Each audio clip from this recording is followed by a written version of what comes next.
Hello everybody and welcome to another episode of the Outside Insider podcast here on Philly Sports Network with myself, Liam Jenkins. You know the score by now. All things Eagles related, the last 7 days, wrapped up, put into a ball and thrown. I mean, that sounds violent. It shouldn't sound violent. But here we are, before we get into it in what is predictably going to be a monumental episode following the Carson Wentz news yesterday. Now's the time to hit subscribe if you haven't yet already. Where can you do so? We are on Apple Podcasts, we are on Spotify, Google Play, Spreaker, iHeartRadio, Stitcher, and I've even heard that I was once included in a McDonald's Happy Meal. They just opened the toy and it was a tape cassette with this podcast on. So we're pretty much everywhere, whichever platform you're on. Of course, we have the YouTube channel as well, where I know a lot of you guys watch. So if you're on YouTube, just hit one of the other links, hit subscribe, show your support. It would mean a lot. But my God, we've got to sound the alarm bells. It's happened. It's not a drill. I'm going to hit it again.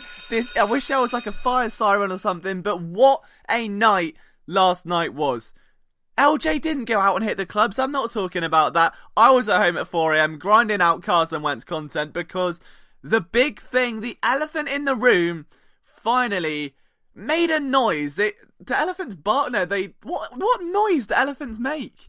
I was going to say a roar, but it's more of a trumpet, isn't it? Anyway, Carson Wentz, a 4-year extension worth $128 million. We're going to get into that. We've got Eagles blockbusters, where we had 17 correct entries last week, which means one of you lucky 17 people is going to win a free t-shirt. And don't fret, of course, we're going to have another giveaway with 3 more chances to win this week. So stick around for that. That's coming up in just a little bit. But we've got to start with the big news, haven't we? It's the only place to start. It is shaking pretty much the entire NFL to its core. You have got reactions swinging in from left, from right, from Dallas fans, which is just sheer confusion, I think, at this point. But Carson Wentz, $128 million.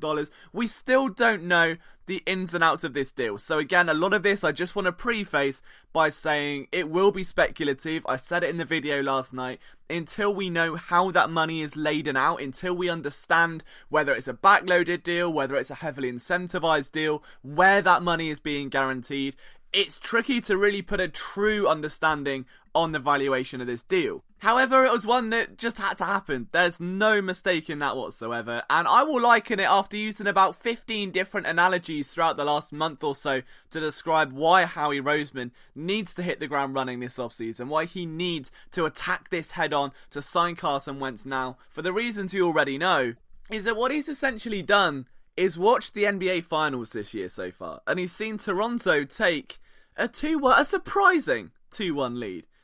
And yes, the Warriors look a bit iffy. The confidence is knocked. You've got players that are now out of sync. Kevin Durant ruled out again. Klay Thompson disappears. You've got Boogie Cousins, who I don't actually think can get off the ground still at this point. He just kind of hobbles a little bit. And you've got Steph Curry having to do everything. Which means if you were going to bet money on the Warriors to win the series before Game 1, the odds were going to be poor. You're not going to get a strong return on that investment. Sure, you can pay all the money, but you know what you're getting, right?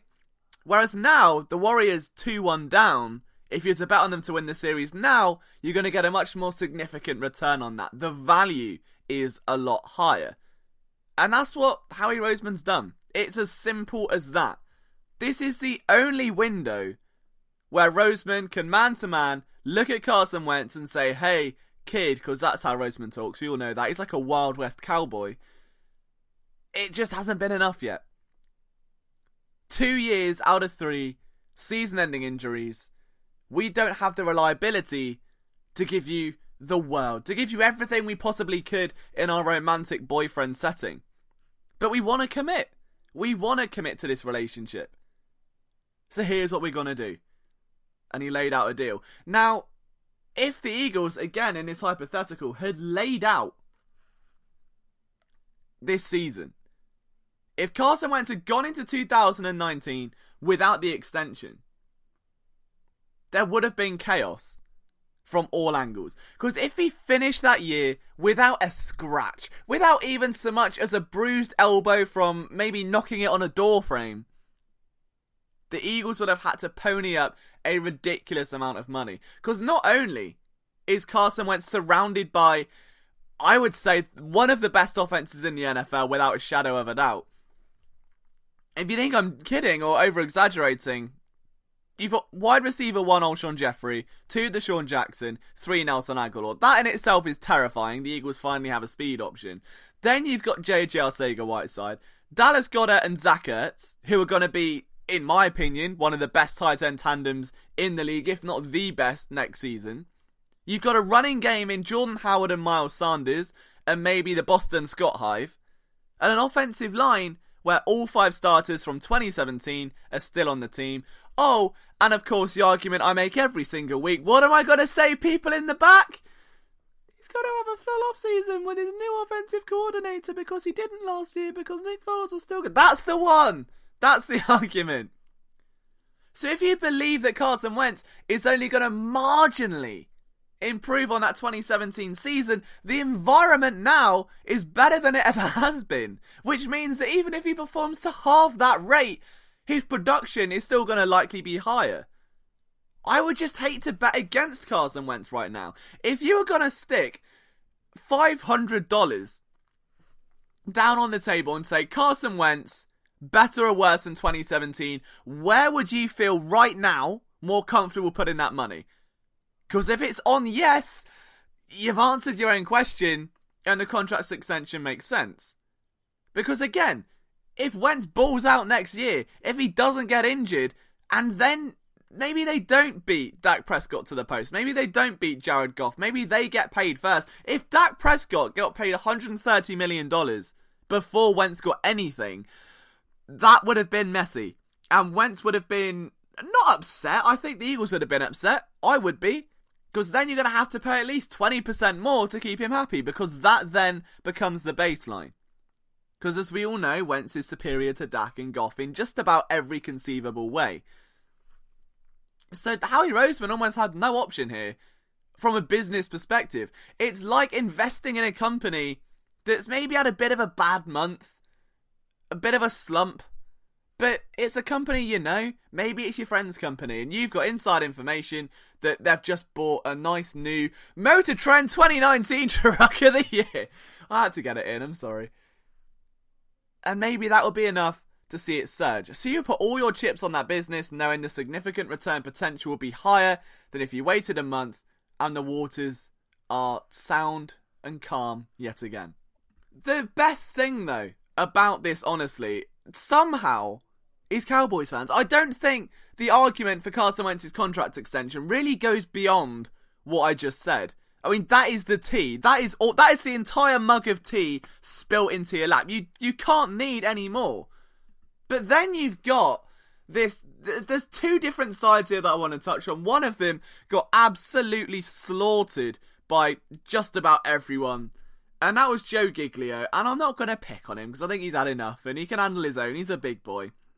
But he said a quote yesterday, and I had to bring it up because if the last argument still didn't convince you, if you're one of the people, and I'm sure there are a few of you sat there going, yeah, well, not in that voice, you've probably got deeper voices than me, but saying Carson Wentz hasn't started all 16 games, apart from his rookie year, Nick Foles shouldn't have walked, you know, well, there was this quote, which was like your hiving, and this would be your defense to throw at me. Joe Giglio said, the Eagles are paying great quarterback money for a good quarterback with durability concerns. Oofed! Alright, I mean, if we're going to look at the way the quarterback market is ever increasing, and that Kirk Cousins is currently earning a higher average than Carson Wentz, and we are to take what is assumed to be a $32 million at Donna. I love a good Donna meat kebab, but that's not what we're aiming for. A $32 million average.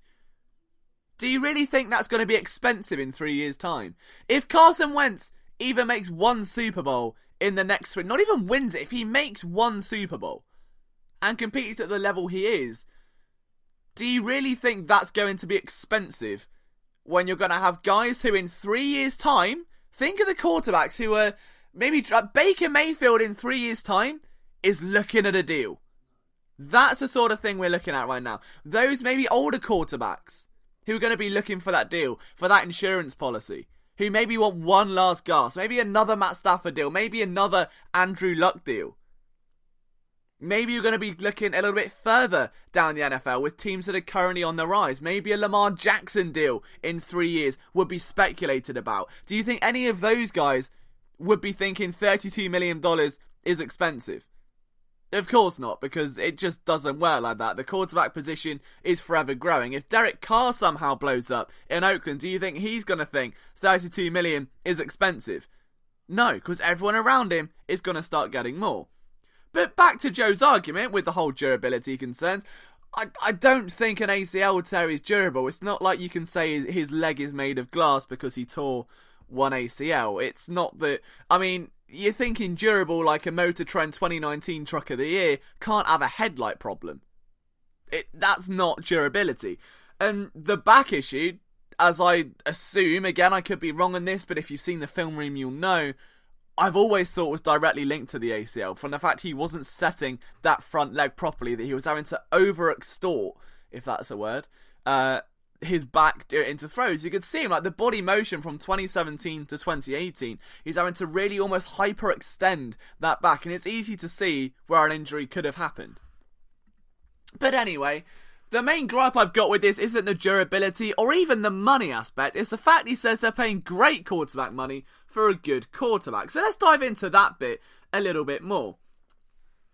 Now, if we're to take this whole durability concern quarterback, Joe, he completed 69% of his passes last year, a career high, might I add, despite playing with a broken bone in his back on a rehabbed ACL that at least takes the year to fully recover, and still led the team out of the darkness. Now again, he wasn't perfect, but I would say that's slightly better than good, wouldn't you? Would you regard Donovan McNabb, Mr. Giglio, as a great quarterback? Because if you would, his whole career completion percentage was 58, which is under 60, which is certainly not good. And that's the argument you make. I would say a good quarterback in the NFL, looking at around 63 to 65% of passes. 60% is a bit worrying. Anything below that, you're basically as erratic as me on a Saturday night. But if that wasn't convincing enough, he ranks third in the NFL in passing touchdowns per game, behind Andrew Luck and Patrick Mahomes. And let me assure you, Joe, I don't think either of those players are good quarterbacks. I think they are great quarterbacks. And last year, again, I keep bringing this up, I put out a quarterback power rankings. I said Andrew Luck, I think, was the fourth best quarterback. Everyone slammed it down because, he's injury prone.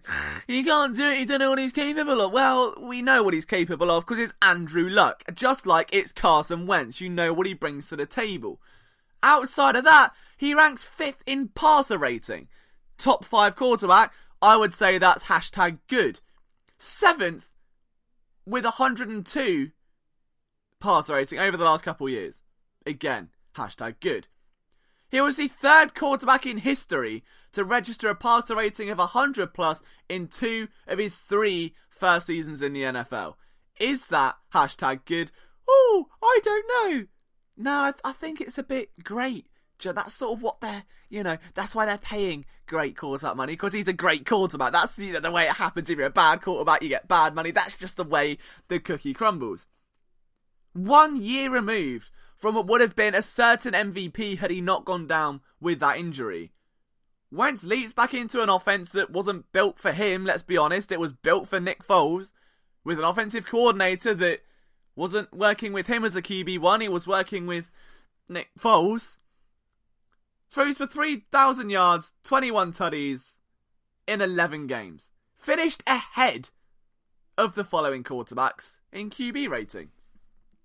Andrew Luck, Dak Prescott, Ben Roethlisberger. Are they... Dak Prescott I would call good. But the other two are a bit great, so there's that. So hopefully, guys, in this first 15 minutes, that settled all of your concerns. Because, do you know what? It is a risk. I understand that.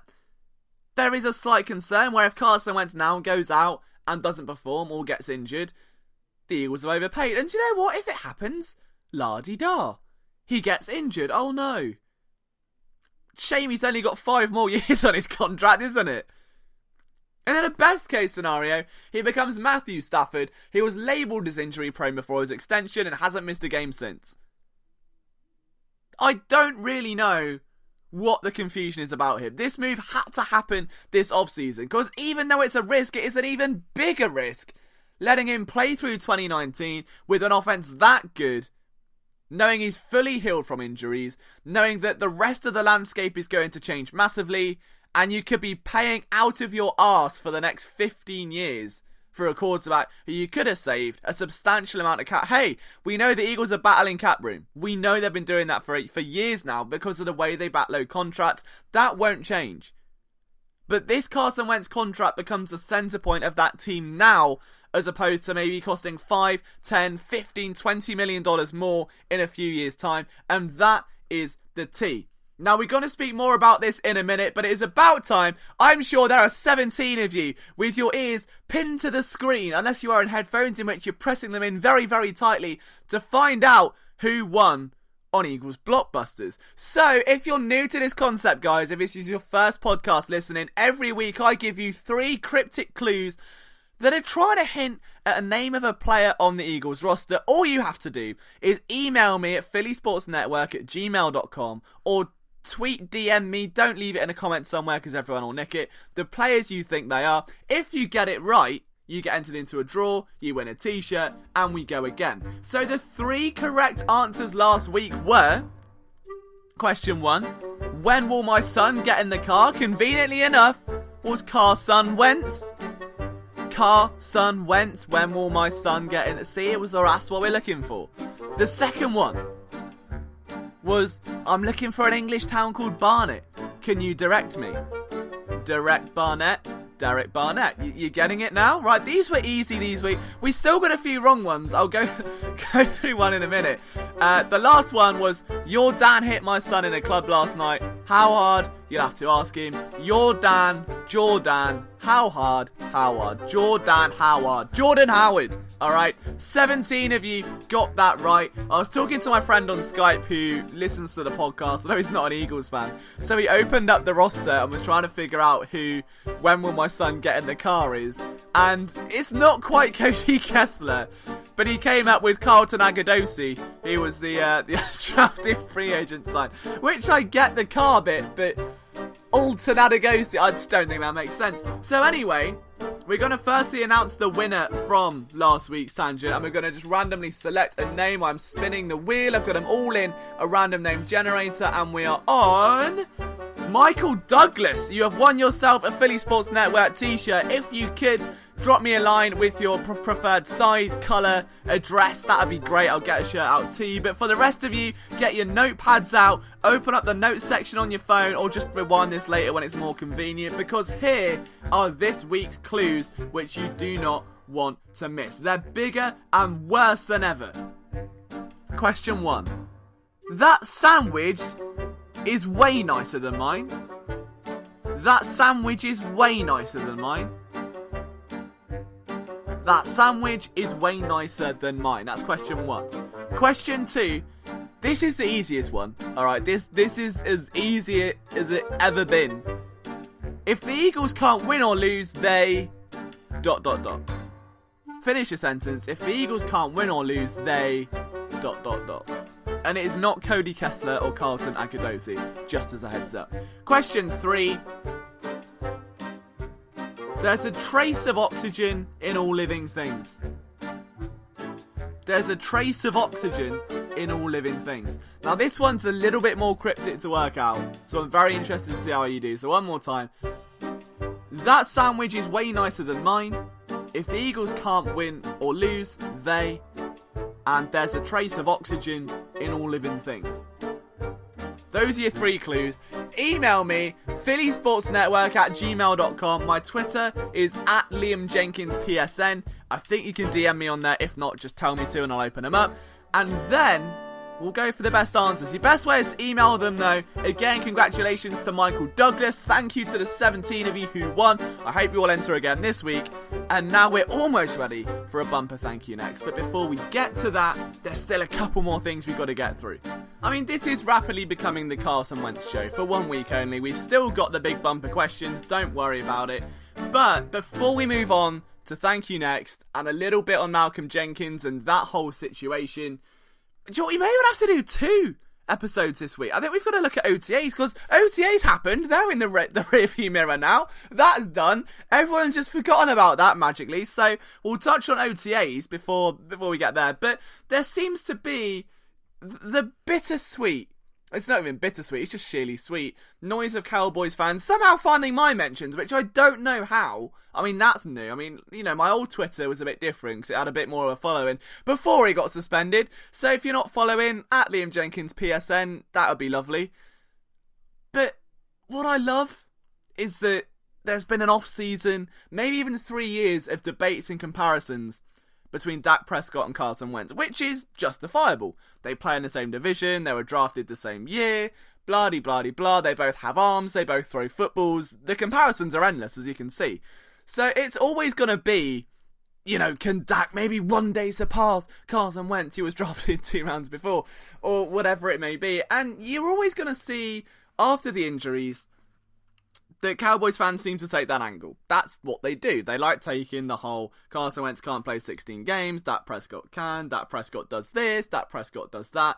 But all of a sudden, now that Carson Wentz has been paid great quarterback money, there's almost radio silence, because now they know they're going to have to at least pay $130 million to keep Dak Prescott happy.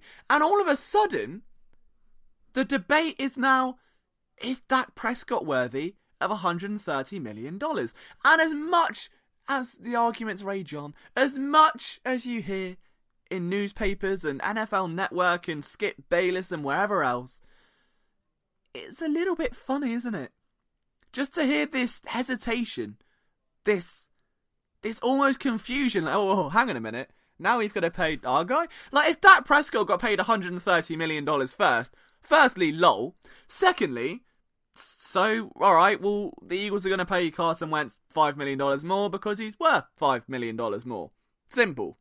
I don't think anyone would dispute that. Maybe 10, 50, whatever, however far up that tree you want to go.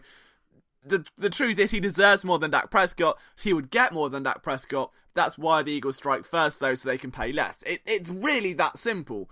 But because now the boot's on the other foot, the Cowboys are going to have to step up. Howie Roseman has played a blindingly good hand here. Now, I don't understand poker at all. I play blackjack. That's a bit confusing. Roulette is a bit confusing. Yeah, I'm not a good gambler. I just like betting on football.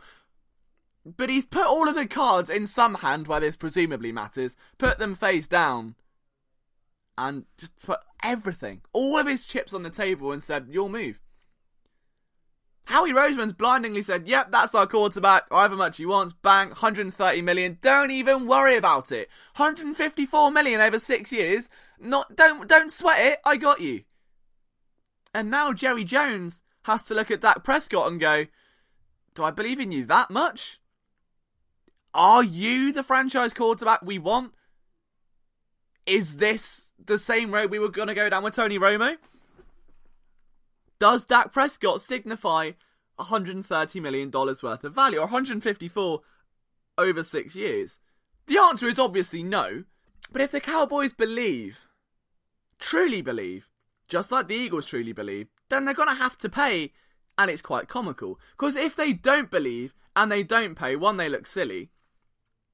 Two, good luck getting out of that one. Because now you've got to find another quarterback. I mean, actually, no, I say that. It'd be knowing everyone else's luck in the world. They'd give it a year and they'd somehow end up with Tua or someone like that. However, I think they are going to have to pony up and pay Dak. Especially if the Rams read and react, because that's what Sean McVay does, get it? Because if the Rams get there first and then Goff and Wentz both make a lot of money, Prescott kind of has to. And then you've got the whole Ezekiel Elliott debate. When does he get the bag? Does he get the bag? Does he pull a Le'Veon Bell? Does he get another shirt that's too small for him? I don't know. But it is fun that now after an off-season of cap stress, Eagles fans, if they want to, can just sit back, with some popcorn and a beer and admire the absolute chaos that will follow. Then, while on the... I hate to bring up the Cowboys because it's not a Cowboys podcast, but while we're on the notes of Dallas and everything like that, DeMarcus Lawrence, who tremendously good football player, took to Twitter last night to make a very stern claim, and his claim was as follows: the richer they get, the better it feels when we humble they ass. Now, he, interestingly, asterisked out the word ass. And secondly, I humble they ass. Their grammar, DeMarcus. Come on. They humble they... Anyway, grammar aside, Mr. Lawrence, you are yet to sack Carson Wentz. You're sincerely the T. And that's all we're going to say about that. But now we're 25 minutes into this show.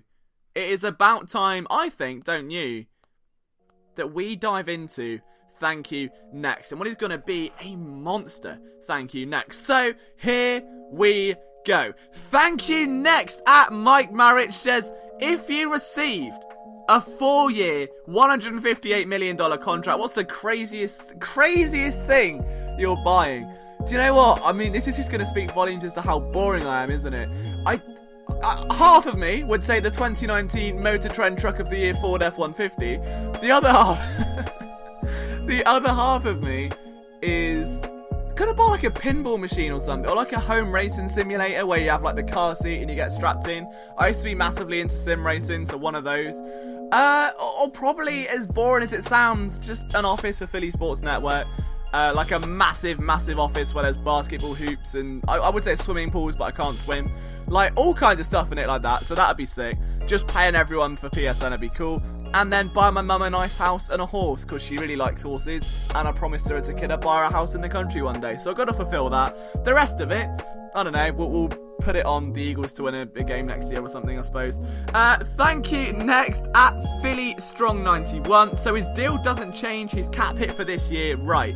And I'd like to see his salary cap room for the next 2 years. Obviously we'll have to wait for the numbers, but I need this info, even if you just spitball some stuff. Spitballing coming, Philly Strong 91. As far as I'm aware, from what we know so far, his cap hit will remain the same, but I can kind of see it changing. I think if you're going to be paid that much, and then suddenly going to spike to $32 million in 2021, the average of $25 million is being drastically hindered by the fact you're earning $700k in 2018. So I wouldn't be surprised if there is a jump in guaranteed money that we don't know about yet. Next year, I think we'll stay the same because that is his 5th year option. It's $22 million and it's only 3 years, or $3 million I should say, off the average of 25. That seems to be the consensus right now. So it wouldn't surprise me to see a jump up. Maybe he earns 7 to 8 million in guaranteed money, making it about 14 to 15 million overall in 2018. But again, that is just spitballing. It's hard to say without knowing what the actual contract numbers are. Thank you. Next. Oh, Mike Marich is back. He says, do you ever sleep? No. I mean, it's got really bad now. For some reason, my body clock is so broken where I can't correct it. Like, I fall asleep at 6 a.m. my time. I get up around 2 to 3 p.m. depending, which isn't great. But hey, it means that I don't miss the Carson Wentz news, and you guys get more content. So I hope you're enjoying it, whether it's articles or podcasts or videos. I've tried to just become a machine recently, so we'll go with it. Thank you. Next, Songbird Rescue Cap. How much does Dak get now? I'd love him to get $100 million guaranteed, saddling the team with a premium contract for an average quarterback. That is what we should be tweeting Joe Giglio. I completely agree. It wouldn't surprise me if he gets a little bit less, just purely because I think the Eagles had a bit more of a responsibility to protect their investment, which at the end of the day was a first-round pick they traded up and climbed the ladder for. It was a second overall pick. Dak Prescott was a third-rounder. It's not the end of the world if Dallas string this out or eventually have a change of heart and, mess it up even further. However, maybe 110, 115 million. I can't see them paying him more than Carson Wentz. I would love it, and Jerry may feel the incentive to do so, but I can't see it. As much as Dak will pound the table for it, this is now going to hammer home to the Cowboys. Oh, well, we don't have that value on Dak Prescott. If they do, and they want to pay him like a franchise QB, then brilliant. I'm sure we're all going to have several laughs about it. But as of right now, I don't know. I think it'll be 100 mil plus, absolutely. I'm not sure it will eclipse the Carson Wentz deal, however. Thank you. Next, Volker JD. Who are all the players on the team currently under contract for the next 3 years? Good question. Let's have a little look. So if we're looking at players contracted through 2021, it's now obviously Carson Wentz, Fletcher Cox, BG, Alshon Jeffrey, Lane Johnson, Ertz, Malik Jackson, Deshaun Jackson, Bradham, Kelsey, Sayamalo. Then you've got the rookies from this year, obviously Andre Dillard being one of them. LJ4, Dallas Goddard still there. Then you've got guys at the minute, obviously Malcolm Jenkins could be restructured, so we don't know.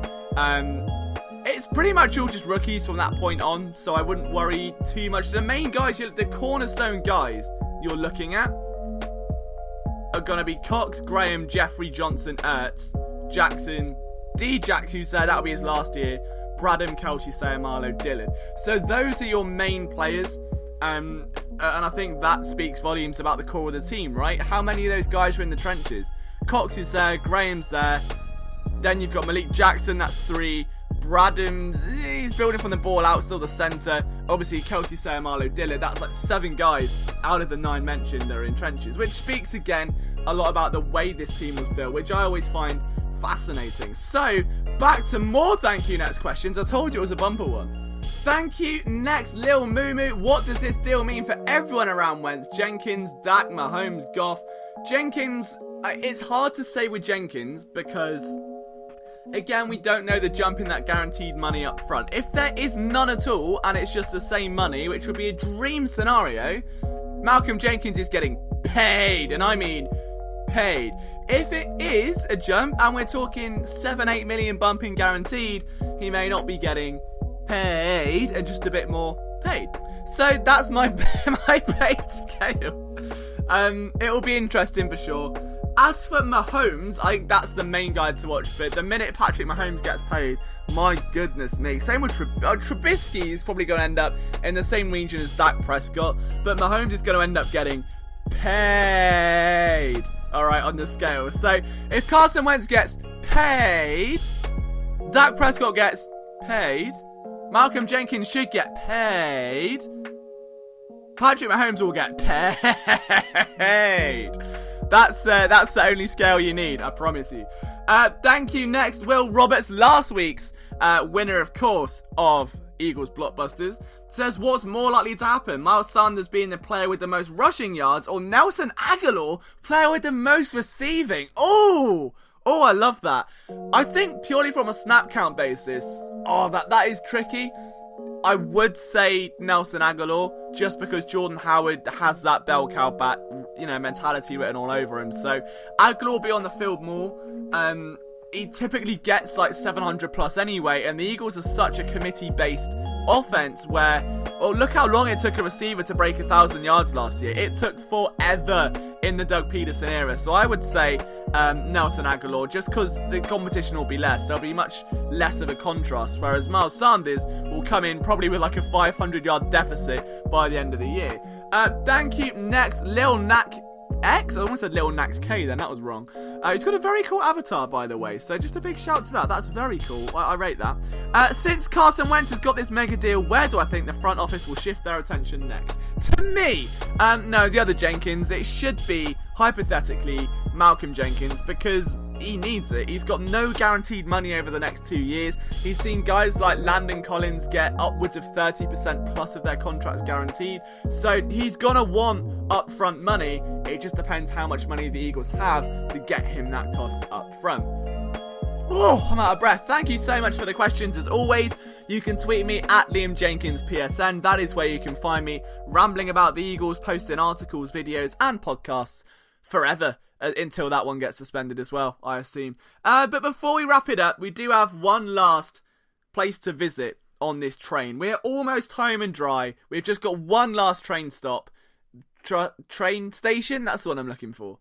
And it is, of course, Malcolm Jenkins Central, the man that is sit there, maybe with a smug look on his face, or alright, you know that little gif of Cam Newton where he nods and moves on, which I basically send in numerous circumstances in life. Usually, when you're talking with the WCW, and she says you'll never own the 2019 Motor Trend Truck of the Year. Oh, I've got to stop making that joke. But Malcolm Jenkins, I don't even think I need to cement an argument for why he needs to be paid. It's that strong already. And I've tried to do so over the last couple of weeks, or at least contextualise why he hasn't been yet.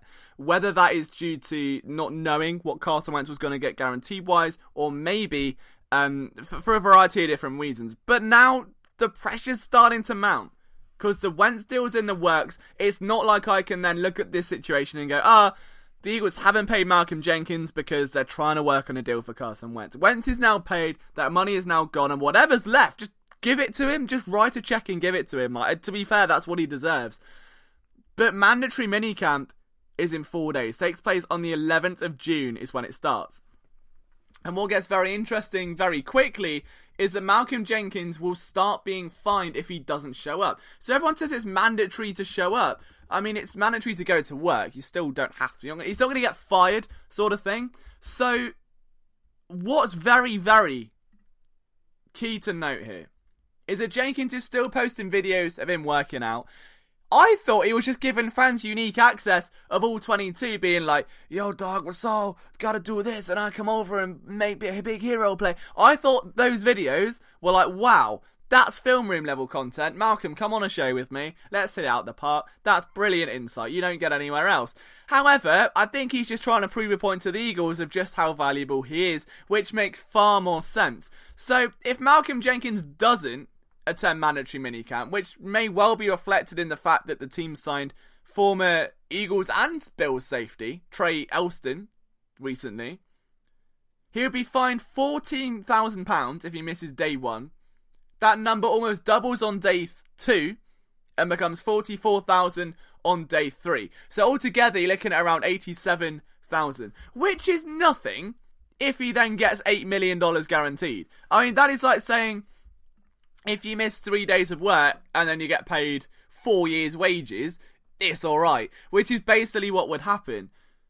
But if Jenkins shows up to mandatory minicamp, to me, that would show progress has been made.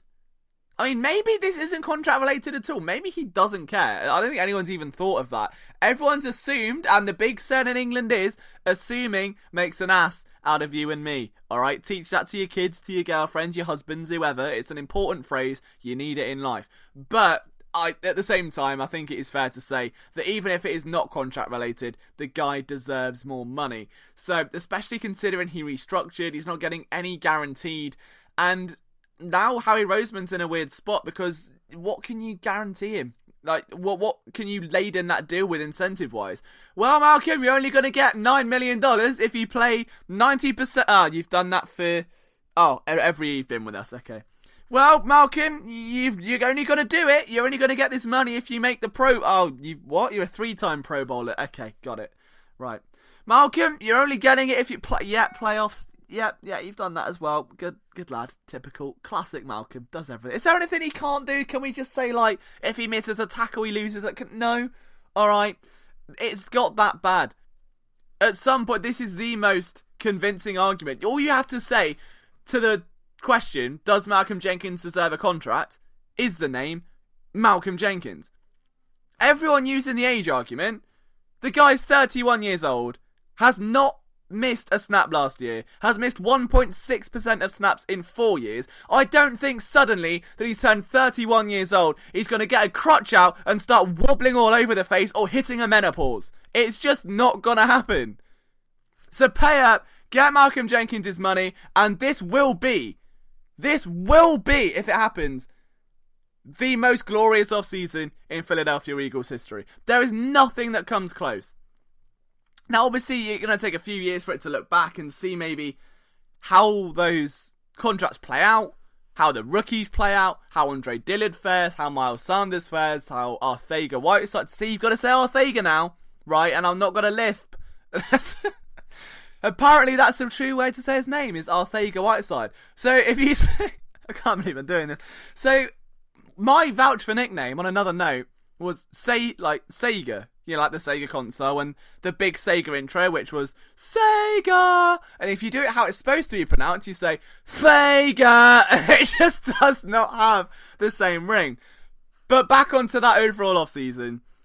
it just will be the greatest in Eagles history, without a doubt. You get a franchise left tackle, Deshaun Jackson comes home, the most vicious red zone offense in history, Wentz gets contracted through 2024, Malcolm Jenkins stays around, Isaac Seumalo gets extended, Kelsey stays, you bring in Malik Jackson, Timmy, what more could you want? I'm getting a bit flustered, I need to end the show. If Malcolm Jenkins does sign that deal, it is officially, put a line on dot on it now, cross the dots, no, cross the T's and dot the I's. That is the best off-season in Eagles history. But let me know what you think. If you're on YouTube, comment your reactions to everything we've spoken about today. If you're not subscribed, please do it to stop me keeping on at you, because I won't stop. And this voice can go a lot higher, believe it or not. So again, we're on Apple Podcasts, Spreaker, Stitcher, iHeartRadio, YouTube, and many, many more places. And one more time, in case you missed them, here are your clues for Eagles blockbusters.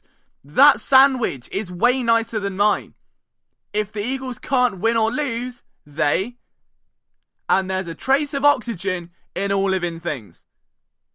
Let me know your responses. phillysportsnetwork@gmail.com. You can follow me at Liam Jenkins PSN. I love you all. I'm a little bit soppy. I'll cut it off before I get too deep. I'll see you next time.